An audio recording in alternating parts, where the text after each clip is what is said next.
اور پھر اس میں شہد جمع ہو جاتا ہے۔ لیکن رائل جیلی اور شہد کے خانوں میں ذرا فرق ہوتا ہے۔ شہد کے خانے قدرے چھوٹے ہوتے ہیں، اور وہ خانے، وہ سیلز جس میں رائل جیلی ہوتی ہے وہ 3 گنا اور بعض اوقات 5 گنا بڑے ہوتے ہیں۔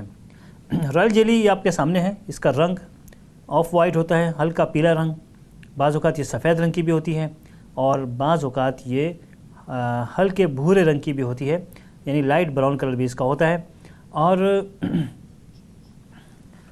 اس میں موسم کے لحاظ سے، بلکہ موسم سے زیادہ فصلوں کے لحاظ سے کہ کن فصلوں سے پولن، کیونکہ اس کا جو بیس ہے رائل جیلی کا وہ بی پولن ہے، پھولوں کا زردانہ، پھولوں میں ایک دانہ پایا جاتا ہے جو وہ اپنی افزائش کے لیے پیدا کرتے ہیں، اور یہ نر ہوتی ہیں، مادہ پھول ہوتے ہیں جو اس کو پیدا کرتے ہیں، اور یہاں سے لے کر یہ آگے فرٹیلائزیشن کے لیے کام آتے ہیں۔ اور آپ نے دیکھا ہوگا کہ اکثر جب موسم ہوتا ہے، خاص طور سے باہر کے موسم میں، تو بیج اور اس کے چاروں طرف پر لگے ہوتے ہیں، جیسے روئی کے چھوٹے چھوٹے وہ جو پیس ہوتے ہیں وہ ہواؤں میں اڑتا نظر آتا ہے۔ تو یہ دراصل ایک عمل ہے کہ پھول اڑتے ہیں، یہ نر پھولوں سے چلتے ہیں، مادہ پھولوں سے حاصل کرتی ہیں، اور پھر اس طرح پھولوں میں اضافہ ہوتا ہے۔ یہ پھولوں کا دانہ، جسے زردانہ یا گل دانہ کہتے ہیں، رائل جیلی کا بیسک مٹیریل ہے۔ قرآن حکیم کی ایک اہم ترین دوا رائل جیلی، لبن النحل، اور نحل کہتے ہیں شہد کی مکھی کو، اور اس دوا میں اور اس سمیت باقی 5 ادویات میں اللہ تعالیٰ نے کہا کہ اس میں شفا ہے۔ یہ آیت مبارکہ ملاحظہ فرمائیے، سورہ نحل آیت نمبر 68 اور 69، شہد کی مکھی کے اور اس کی ادویات کے حوالے سے بات کی جا رہی ہے۔ آیت نمبر 59 میں اللہ تعالیٰ کا ارشاد ہے کہ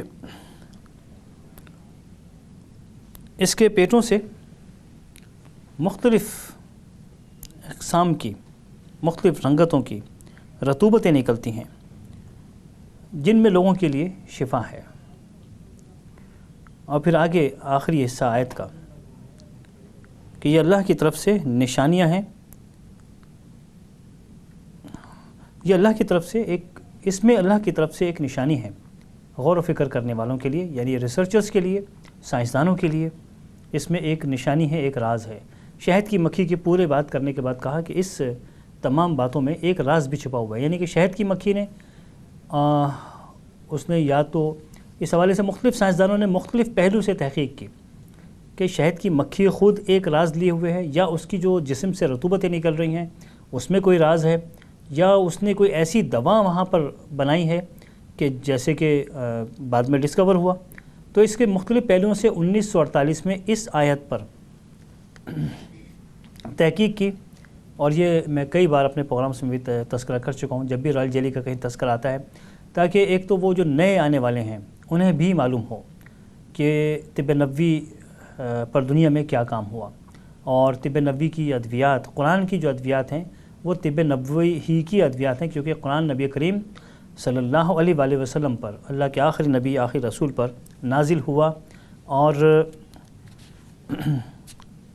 اس میں جو کچھ بھی ادویات کے طور پہ تذکرہ ہے اسے طب نبوی میں علماء کرام کہتے ہیں کہ شامل کرنا چاہیے۔ تو اس کے پیٹوں سے ایک تو بات یہ ہے کہ جب آپ قرآن حکیم کی اس آیت کی طرف جائیں گے، سورہ نحل آیت نمبر 69 پر، تو آپ ترجمے عجیب عجیب پڑھیں گے، کیونکہ ہمارے جو بزرگ تھے آج سے، کیونکہ ترجمے سارے آج سے 70-80 سال پہلے، 100 سال پہلے، 150 سال پہلے اردو میں ترجمے ہوئے، اور ظاہر ہے کہ اس وقت تک تو جرمن سائنسدانوں نے بھی ریسرچ نہیں کی تھی، لہٰذا ہم انہیں کچھ نہیں کہہ سکتے، کیونکہ اس دور میں ترجمہ یا تحقیق موجود نہیں تھی، لہٰذا ترجمہ جو سمجھ میں آیا اس حساب سے کر دیا گیا، بغیر تحقیق کے کیا گیا۔ لیکن عربی سے ترجمہ کرنا آسان کام نہیں۔ اب اس میں جو ترجمے ملیں گے آپ کو، تو یہاں عربی میں ہے کہ یخرج من بطونہا، اس کے پیٹوں سے۔ اللہ تعالیٰ نے جب آیت نمبر 68 میں بات شروع کی تو ایک مکھی کا تذکرہ کرتے ہوئے کہا کہ اللہ تعالیٰ نے وحی کی، ایک مکھی کا ذکر آیا ایک مکھی پر، اللہ تعالیٰ نے وحی کی شہد کی مکھی پر، کہ کہ گھر بنا پہاڑوں میں، جنگلوں میں اور انسانی آبادیوں میں، پھر ہر قسم کے پھلوں اور پھولوں سے اپنا رزق یعنی کہ نیکٹر حاصل کر، اور اپنے رب کے متعین کردہ راستے پر چل۔ اب یہ ایک مکھی کو حکم دیا جا رہا ہے سارا۔ پھر اچانک ایک جملہ آتا ہے آگے کہ یخرج من بطونہا۔ اب یہاں بھی ایک ہی مکھی کا تذکرہ ہے، لیکن یہ کہا جا رہا ہے کہ اور اس کے پیٹوں سے، اب پیٹ بہت سارے ہو گئے، اس کے پیٹوں سے مختلف رنگ کی رطوبتیں خارج ہوتی ہیں۔ تو یہاں تقریباً سارے ترجمہ کرنے والے وہ ناکام ہو گئے۔ ہمارے بزرگ ہیں، اب کیا کہہ سکتے ہیں، ظاہر ہے کہ اس دور میں تحقیق تو نہیں تھی، لیکن وہ اس چیز میں گڑبڑا گئے کہ ایک مکھی کا تذکرہ ہو رہا تھا، اچانک یہ پیٹ بہت سارے آ گئے، تو اس سے مراد یہ ہوئی کہ پھر تو ایک جاندار کا ایک ہی پیٹ ہو سکتا ہے، تو بہت سارے پیٹ کیسے ہوئے؟ چنانچہ انہوں نے کہا کہ پھر یہاں عربی گرامر کو انہوں نے ایک طرف رکھ دیا کہ ایک مکھی کا تذکرہ انہوں نے کہا اور ان کے پیٹوں سے، انہوں نے کہا کہ جب بہت سارے پیٹ ہیں تو پھر مکھیاں بھی بہت ساری ہوں گی، حالانکہ وہاں لفظ تھا ایک۔ تو خیر یہاں ترجمے آپ کو غلط ملیں گے، اس آیت کا ترجمہ سب نے غلط کیا ہے، لیکن ہمارے بزرگ ہیں اور اللہ تعالیٰ نے ان کی برکت سے ہم تک دین کو پہنچایا، یہ بھی بہت ہے کہ انہوں نے کچھ نہ کچھ تو ترجمہ کیا، اور یہ آنے والی نسل کی ذمہ داری ہوتی ہے کہ بزرگوں نے جو کام کیا ہے اس کو بہتر طریقے سے پھر آگے لے کر چلے۔ چنانچہ آج کے دور میں ہم ان بزرگوں کے شکر گزار ہیں کہ جنہوں نے اردو کے پہلے ترجمے کر کے ہمیں قرآن کو پڑھنا اور اس کو سمجھنا آسان بنایا۔ ایک شہد کی مکھی کے 11 پیٹ ہوتے ہیں اور اس میں سے مختلف چیزیں خارج ہوتی ہیں۔ اب یہ مکھی کے کچھ پیٹ، یعنی کہ پیٹ ہم ایسی چیز کو کہتے ہیں کہ جس میں کوئی چیز جا کے جمع ہو اور پھر اس میں سے خارج بھی ہو، درمیان کی ایک چیز کو پیٹ کہا جاتا ہے، یہ اصطلاح، اس کی ڈیفینیشن یہ ہے۔ تو کچھ پیٹوں میں سے شہد خارج ہوتا ہے، 2 پیٹوں میں سے رائل جیلی خارج ہوتی ہے، اور بی پولن گل دانہ زردانہ خارج ہوتا ہے، اور اسی طرح بی وینم شہد کی مکھی کا جو ڈنک ہے وہ بھی میڈیسن ہے، اور اللہ تعالیٰ نے اس کے بارے میں بھی کہا ہے کہ اس میں بھی شفا ہے۔ اور پھر شہد، اور اس طرح سے 6 ادویات ہوئیں۔ شہد، موم جس سے کہ چھتے کی عمارت بنتی ہے، وہ شہد کھا کر بنایا جاتا ہے۔ اگر 1 کلو شہد کھایا جائے تو تقریباً 300 سے 400 گرام موم بنتا ہے، تو وہ موم اور بھی ایک میڈیسن ہے۔ تو شہد، موم، رائل جیلی، پروپولس وہ دوا ہے جو چھتے کی عمارت بننے کے بعد، یہ آپ دیکھ سکتے ہیں کہ چھتے کی عمارت بنی اور چھتے کی عمارت کے ساتھ ساتھ اس میں براؤن یا آف وائٹ یا ڈارک براؤن، گہرے بھورے رنگ کے جو منظر نظر آتا ہے چھتے کا، وہ دراصل پروپولس کی وجہ سے ہوتا ہے۔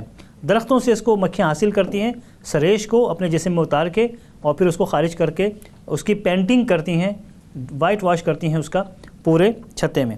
تو پروپولس اور بی وینم، اس طرح سے یہ 6 چیزیں ہوئیں جس کے بارے میں اللہ نے کہا کہ فیہ شفاء للناس، ان میں شفا ہے انسانوں کے لیے۔ اس کے مزاج پہ بات کرتے ہیں۔ اس کا مزاج 3 درجے میں گرم اور 3 درجے میں خشک ہے۔ اس کا کوریجنٹ یعنی اس کی اصلاح کس سے ہوتی ہے؟ اسے شہد میں ملا لیا جائے۔ عام طور پہ شہد میں ملی ہوئی رائل جیلی زیادہ کارآمد ہوتی ہے، کیونکہ شہد سے باہر خالص حالت میں جیسے چھتے سے اس کو نکالتے ہیں تو اس کی کوئی گارنٹی نہیں دی جا سکتی کہ یہ عام ٹیمپریچر میں، روم ٹیمپریچر میں چند دن بھی صحیح سلامت رہ سکیں۔ عام طور پہ 2 سے 3 دن میں رائل جیلی خراب ہو جاتی ہے۔ تو ساری دنیا میں اسے سفید شہد، وائٹ فلاور ہنی میں اسے ملایا جاتا ہے اور اس طرح سے محفوظ رہتی ہے، اور اس کی چونکہ شہد میں ملی ہوئی ہے اس لیے اس کی اصلاح بھی شہد سے ہو جاتی ہے۔ دوسری چیز، جن دنوں میں رائل جیلی استعمال کی جائے، اس کی کوریجنٹ کے لیے، اصلاح کے لیے جو کا دلیا ضرور استعمال کیا جاتا ہے، ناشتے میں بھی اور مغرب کے وقت بھی۔ اور کن لوگوں نے اسے استعمال نہیں کرنا؟ جن کو ہائی بلڈ پریشر ہوتا ہو اور زیادہ ان کے لیے خطرناک ہو اور خطرناک حد تک بڑھ جاتا ہو، وہ لوگ رائل جیلی استعمال نہ کریں، پہلے اپنے بلڈ پریشر کا مکمل علاج کر لیں۔ اور بلڈ پریشر کا علاج 2 چیزوں سے ہوتا ہے، ایک تو جو کا دلیا، تلبینہ، جسے حدیث مبارکہ میں تلبینہ کہا گیا ہے۔ آج پوری دنیا کے کارڈیولوجی کے جو ڈپارٹمنٹس ہیں ہاسپٹلز میں، وہاں مریضوں کو جو ایڈمٹ کیا جاتا ہے، ان مریضوں کو صبح ناشتے میں جو کا دلیا دیا جاتا ہے، اور وہ اس لیے کہ ان کا کولیسٹرول کنٹرول کیا جائے ان کے دل کی قوت کے لیے، اور حدیث مبارکہ ہے کہ جو کا دلیہ دل کو دھو دیتا ہے جیسے تم اپنے چہرے کو دھو کر غلاظت دور کرتے ہو۔ تو اس حدیث کی روشنی میں پوری دنیا میں اس پہ عمل کیا جاتا ہے، چاہے یورپ ہو، امریکہ ہو یا کوئی اور ملک ہو۔ پاکستان میں جنا ہاسپٹل میں ماشاءاللہ میں نے دیکھا کہ یہ کام ماشاءاللہ کیا جا رہا ہے کہ جو کا دلیہ مریضوں کو ناشتے میں دیا جاتا ہے۔ تو رائل جیلی کی اصلاح کے جن دنوں میں رائل جیلی استعمال کریں گے، جو کا دلیہ تلبینہ کی صورت میں صبح و شام استعمال کیا جائے گا۔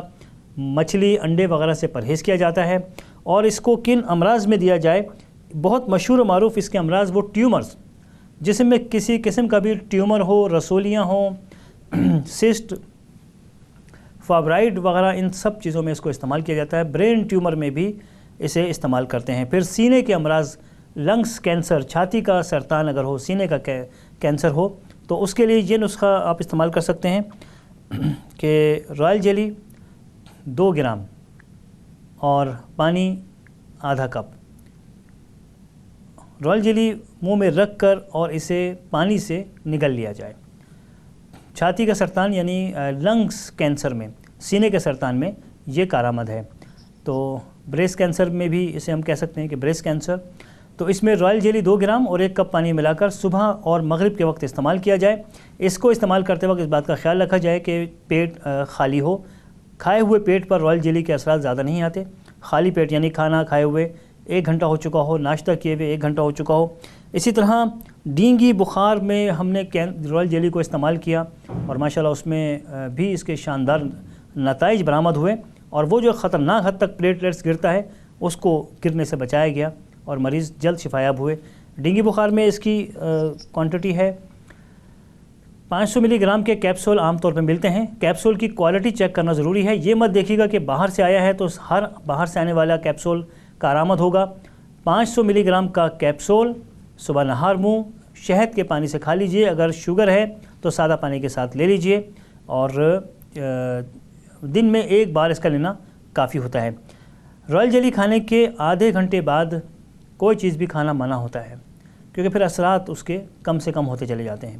خالی پیٹ میں رائل جیلی بہت تیز اثر کرتی ہے۔ ایک نشانی کہ رائل جیلی خالص ہے، تو اس کی نشانی یہ ہے کہ اگر ایک ماچس کی تیلی پر جو مسالہ ہوتا ہے، 1 قطرہ رائل جیلی اگر زبان پہ رکھ لی جائے، اسے کھا لیا جائے، تو تقریباً 15 سے 20 منٹ کے بعد سارے جسم سے آگ سے نکلتی محسوس ہوتی ہے۔ یہ تو ہے بی گریڈ اور سی گریڈ رائل جیلی۔ جو ڈی گریڈ رائل جیلی ہوگی، یعنی کہ اس کے رائل جیلی کی 4 کلاسز بھی ہیں، اے بی سی ڈی، اور ڈی کلاس وہ ہے جو عام طور پہ پاکستان میں نے دیکھی ہے، تو وہ شہد میں ملا کر مکس کر کے کھائی جاتی ہے، اس کے بھی فائدے ہیں، لیکن کوالٹی چونکہ بہت کم ہے۔ ڈی کوالٹی میں ایسا بہت کم محسوس ہوتا ہے کہ یہ علامتیں آئیں، لیکن اچھی کوالٹی کی رائل جیلی سی، بی اور پھر اے کوالٹی۔ اے کوالٹی کے بارے میں میں بتا دوں کہ اے کوالٹی کی رائل جیلی صرف رائل فیملیز ہی کو بھیجی جاتی ہے، اور اس کا 1 کلو کا وہی قیمت ہوتی ہے جو 1 کلو سونے کی ہوتی ہے۔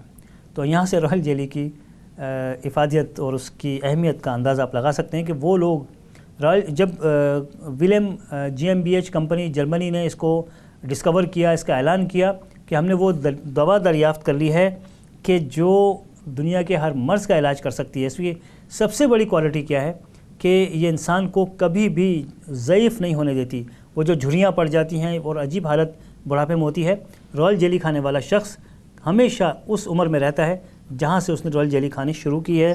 اپنے میزبان ڈاکٹر ناظر حسین کو اجازت دیجیے۔ اللہ حافظ و ناصر۔